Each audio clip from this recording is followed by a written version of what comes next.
അടുക്കളകൾക്കും പാചകത്തിനൊക്കെ മുമ്പ് ആദ്യവും മനുഷ്യൻ എന്താണ് കഴിച്ചിരുന്നതെന്ന് എപ്പോഴെങ്കിലും ആലോചിച്ച് നോക്കിയിട്ടുണ്ടോ? അന്ന് വീടുകളിലല്ലോ, അടുക്കളകളില്ല, ഗ്രാമങ്ങളില്ല, കൂട്ടായ്മകളില്ല, ഒന്നുമില്ല. അന്ന് ഇടതൂർന്ന വനങ്ങൾ മാത്രം, ഇടക്കൊഴുകുന്ന നദികൾ മാത്രം, ഹിംസജന്തുക്കളുടെയൊക്കെ ഗർജനങ്ങൾ മാത്രം, സ്വന്തം ജീവനെക്കുറിച്ചുള്ള ആദി മാത്രം.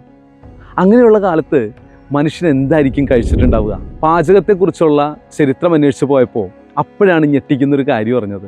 അതായത് 20 ലക്ഷം വർഷത്തെ മനുഷ്യ ചരിത്രത്തിൽ ഏതാണ്ട് 90% കാലത്തോളം മനുഷ്യന് പാചകത്തെക്കുറിച്ച് അറിയാനേ പാടില്ലായിരുന്നു.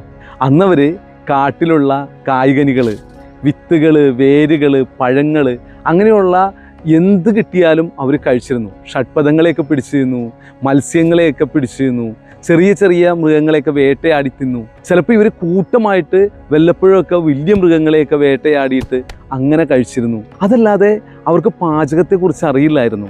അതെങ്ങനെ വേവിച്ച് കഴിക്കണമെന്ന് അറിയില്ലായിരുന്നു.